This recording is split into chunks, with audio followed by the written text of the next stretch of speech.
Al-Waiz, Abu Ali, Wise number 29.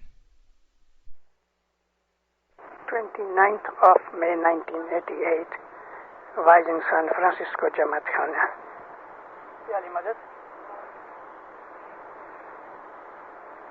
Eji alfa nirale khalaq raja alfa nirale khalaq raja Allah ghat bhi andar soyi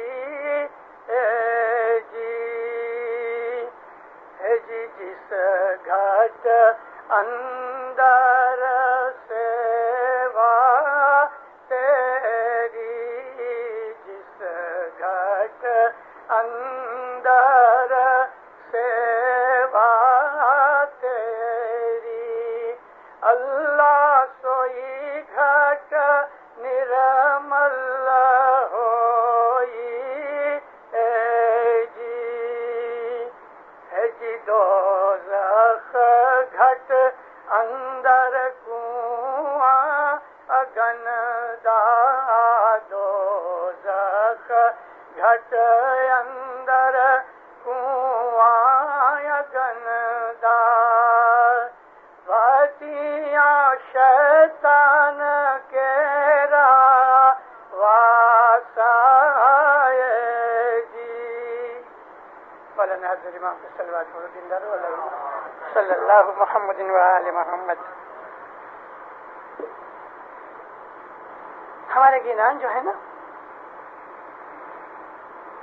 اگر کوئی آدمی حدیث و قرآن کا علم جانتا ہے تو اسے پتا ہے کہ ہمارے گینان جو ہیں وہ حقیقت میں حدیث اور قرآن کی ہی باتیں کرتے ہیں.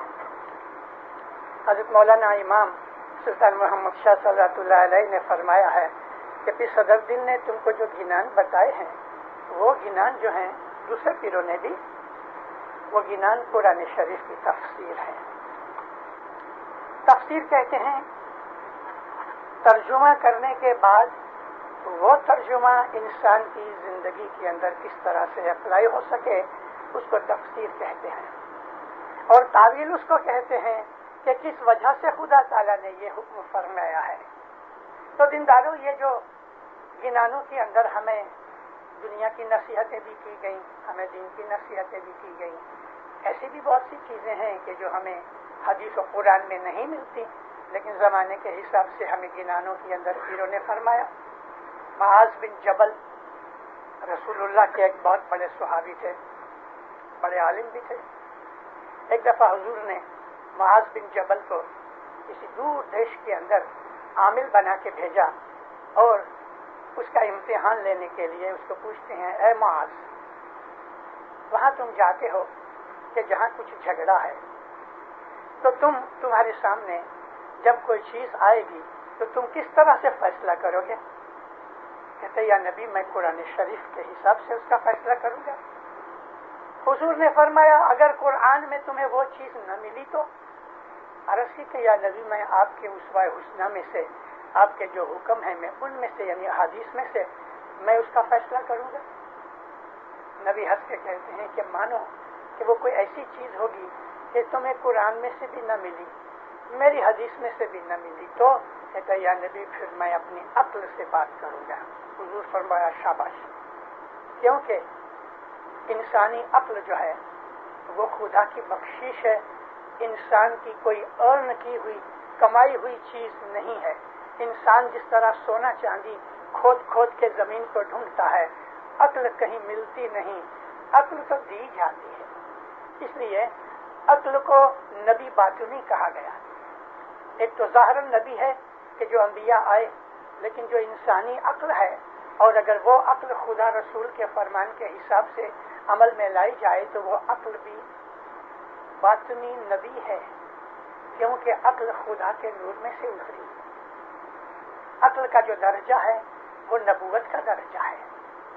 اور ہم جب پڑھتے ہیں علم کو کہ جو عام مسلمانوں کے پاس نہیں ہے، تو ہمیں اس علم میں سے یہ ملتا ہے کہ خدا نے رسول اکرم جیسا کہ فرماتے ہیں سب سے پہلے اپنے نور میں سے میرے نور کو جدا کیا. یعنی خدا تو نور ہے نا، اس نے اپنے نور میں سے نبی کے محمد کے نور کو جدا کیا، اور عقل خود خدا تعالیٰ نے رسالت کے اندر رکھ دی. یعنی نبی جو ہے اس کو ظاہری علم کی کوئی ضرورت نہیں. رسول اللہ جو تھے انہوں نے کوئی بھی لکھنا پڑھنا سیکھا نہیں تھا. وہ تو خدا نے جان بوجھ کے ایک پلان بنایا تھا کہ محمد کو امی رکھا، کیونکہ وہ زمانہ ایسا تھا، بڑے بڑے اچھے قابل شاعر عربستان کے اندر پیدا ہوئے تھے، اور ایسے جید شاعر تھے کہ وہ بالکل فی البدی ہر چیز بنا ڈالتے تھے. ان قسم کے شاعروں کے اندر کہ جن کی فصاحت و بلاغت کا کوئی حساب نہیں تھا، رسول اللہ کو امی بنایا، لکھنا پڑھنا نہیں جانتے تھے. مگر جب آپ نے قرآن پڑھنا شروع کیا یا آپ آواز کرتے تھے تو فصاحت و بلاغت کے دریا بہہ جاتے تھے. بڑے بڑے شاعر جو تھے دانتوں میں انگلیاں چبا لیتے تھے، اس لیے کہ یہ آدمی کہ جو پڑھا لکھا نہیں ہے اس کے منہ سے ایسی فصیح زبان نکلتی ہے. حضرت رسول اکرم کی ہم زندگی کا اگر ہم مطالعہ کرتے ہیں دینداروں تو ہمیں حیرانی ہوتی ہے کہ حقیقت میں کسی انسان کی یہ طاقت نہیں، اور خاص طور پہ ایسا انسان کہ جس نے کوئی پڑھا نہیں لکھا نہیں، اس کو کتاب پکڑنی بھی نہیں آتی تھی کہ کس طرح رائٹ سے ہوتی ہے کہ لیفٹ سے ہوتی ہے. حضرت مولا مرتضی نے نبی کریم کو اپنے دستخط کرنے سکھائے تھے. رسول خدا لکھا کرتے تھے محمد بن عبداللہ رسول اللہ، بس اتنا ہی علی نے ان کو سکھایا تھا ظاہری طور پہ. مگر علم لدنی جو نبی کے پاس تھا اس کی تو کوئی انتہا نہ تھی. اللہ اور رسول کے درمیان کوئی پردہ نہیں ہے. جسمانی حالت کو چھوڑ دو مگر نور جو ہے وہ ایک ہی چیز ہے. اس لیے علم جو ہے وہ رسالت میں سے نکلا، عقل رسالت میں سے نکلی، اور اس رسول نے یعنی جس کو ہم نور نبوت کہتے ہیں، اللہ کے حکم سے، اس کی قوت سے، اس کے اشارے سے، اس کی سکھائی ہوئی باتوں سے رسول اللہ نے انسانوں کو سکھانا شروع کیا. میں کل کی واعظ میں ایک دفعہ ذکر کر گیا کہ رسول اکرم نے 13 سال اپنی نبوت کے مکہ میں گزارے اور 10 سال اپنی نبوت کے آپ نے مدینہ میں گزارے.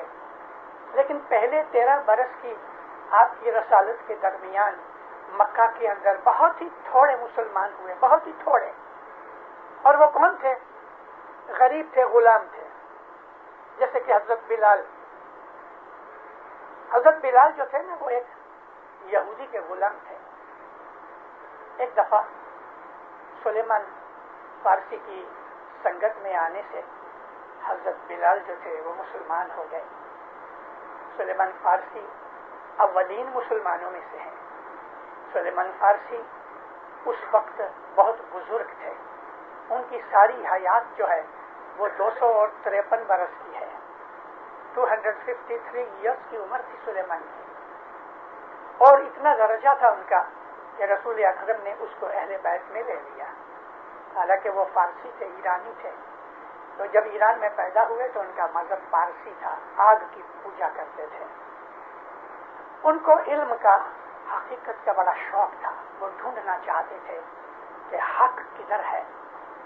ان کو اپنے اس مذہب کے اندر یعنی آگ کی پوجا یا سورج کی پوجا کرنے کے اندر حقیقت نہ ملی تو وہ پھر چلے گئے.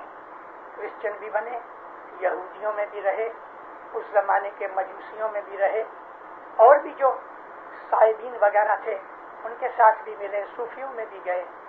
مگر کہیں بھی ان کو دل کی راحت نہ ملی، اطمینان قلب نہ ملا. جو ڈھونڈنا چاہتے تھے وہ چیز نہ ملی. اور اس درمیان میں انہوں نے سنا کہ عربستان کے اندر ایک نبی ظاہر ہوا ہے. تو وہ آیا. جب اس نے ملاقات کی تو محض آنکھیں دیکھ کر ہی، چہرہ مبارک دیکھ کر ہی وہ مسلمان ہو گیا. اور ایسا مسلمان بنا کہ وہ اہل بیت میں آ گیا. سلیمان کا درجہ بہت بڑا ہے. سلیمان اس زمانے کے اندر مکھی تھے. آپ کو پریشانی یہ ہوگی کہ وہ زمانے میں مکھی پناہ کہاں تھا. میں تو ایکویلنٹ کہہ رہا ہوں. اس زمانے کے اندر کوئی مکھی کا نام نہیں تھا. یہ نام تو ہندوستانی ہے. مکھی کہتے ہیں کہ جو مکھیا ہوئے، لیڈر ہوئے. جیسا کہ بہت سے گاؤں کے اندر پٹیل بھی ہوتے ہیں، مکھیا بھی ہوتے ہیں. لیکن اس زمانے کے اندر جو تھوڑے لوگ تھے جن کو حقیقت کا پتہ تھا، جو چھپ چھپ کے رسول اللہ سے ملا کرتے تھے، جو عام عبادت کے علاوہ یعنی نماز و روزہ قرآن پڑھنے کے علاوہ وہ عبادت کیا کرتے تھے. رات کو اٹھ کے خدا کے ذکر کے اندر کھڑے رہ کے خدا کو یاد کیا کرتے تھے، خدا سے محبت رکھا کرتے تھے، ہم جس کو بیت الخیال کہتے ہیں. تو یہ تھوڑے سے جو آدمی تھے اور حقیقت پرست تھے، محنت کرتے تھے، تو ان میں یہ مکھی تھے، ان کے لیڈر تھے. کامڑیا کے طور پہ یعنی ان کے سیکنڈ درجے کے اوپر ابو ذر غفاری آتے تھے. اس طرح 40 بزرگوں کا نام ہمیں معلوم پڑتا ہے کہ یہ 40 آدمی وہ لوگ تھے کہ جو بہت پرہیزگار تھے، بڑے عابد تھے، بڑے اعلیٰ درجے کے لوگ تھے. محض آپ کی انفارمیشن کے لیے میں ایک بات ریپیٹ کرتا ہوں. میں بہت برس پہلے کسی واعظ میں ذکر کیا ہے میں نے، تو مجھے یاد آیا. آپ کو تھوڑی سی حیرانی بھی ہوگی اور تھوڑا سا مزہ بھی آئے گا. ابو ذر غفاری جو تھے بہت سیریس آدمی تھے، بڑے سنسیئر بھی تھے، نہایت ہی وفادار تھے، اور اگر وعدہ کر لیتے تھے تو جان دے دی جاوے مگر وعدہ نہ ٹوٹے. ابو ذر غفاری جب اپنے گاؤں سے آئے ادھر رسول اکرم کے پاس مسلمان ہونے کے لیے، تو نبی کریم نے اپنا ہاتھ اس کے ہاتھ میں دیا یعنی بیعت کی اور فرمایا، اے ابو ذر، میں تیری بیعت اس وعدے کے اوپر قبول کرتا ہوں کہ چاہے کچھ بھی ہو جائے حق پہ رہنا اور حق کہنا. اس نے سر جھکایا، رسول اکرم کا ہاتھ چوما. یہ جو دست بوسی ہے نا ہماری طریقے کے اندر، یہ رسول اللہ کے زمانے سے چلی آتی ہے. جیسا کہ ابھی میں نے آپ کو کہا کہ بیعت کرتے وقت اس نے نبی کریم کا ہاتھ چوما، اور اس زمانے کی یہ ایک رسم تھی کہ جب بھی حضور کے ساتھ بیعت کی جاتی تھی یا کوئی اور دنیاوی پرومس کیا جاتا تھا تو بعد میں ہاتھ چوما جاتا تھا. اس رسم کو رکھ کے اور یاد کر کے ہمارے جو امام ہوئے ہیں بسا اوقات انہوں نے اپنی ان چیزوں کو قبول کیا، یا کبھی کبھی انہوں نے جماعت کی یہ باتیں قبول نہیں بھی کی، کیونکہ امام ہے وہ کسی لا کا باندھا ہوا نہیں ہے، وہ تو لا میکر ہے. تو مولانا سلطان محمد شاہ، آغا شاہ علی شاہ، آغا حسن علی شاہ اور ان کے پہلے بہت سے دوسرے اماموں نے دست بوسی کرائی. مرید جاتے تھے تو مولا کا دست چومتے تھے. کہ دست بوسی کی رسم بہت رہی. مولانا سلطان محمد شاہ سنیچروار کے دن امامت کی گادی پہ آئے. جب آپ نے امامت کی ڈکلریشن کی اور پہلی دفعہ جماعت میں آئے تو اس دن سنیچروار کا دن تھا. فارسی زبان کے اندر سنیچروار کو کہتے ہیں شنبہ، تو اتوار کو یک شنبہ کہتے ہیں، سوموار کو دو شنبہ کہتے ہیں. اس طرح سے جمعہ آخری دن ہے اور ہفتے کا پہلا دن شنبہ ہوتا ہے. تو مولانا سلطان محمد شاہ ایوری سیٹرڈے جب تک کہ وہ جماعت میں ہوتے تھے یعنی شہر میں، تو جماعت میں آ کے دست چوماتے تھے جس کو ہم دست بوسی کہتے ہیں. مولانا حضرت امام نے صرف ایک جگہ دست بوسی کا لفظ نکال کے دست بوسی قبول کی ہے، اور وہ ایک مجلس کا ذکر تھا. مجلس تھی جہاں حضرت امام نے، باقی ساری امامت میں حضرت امام نے کہیں اور دست بوسی قبول نہیں کی. میں نے ایک دفعہ مولا کو عرض کی تھی دو باتوں کی. میں نے کہا خدا نے مجھے کچھ کہنا ہے، اگر تو اجازت دے رہے تو بول.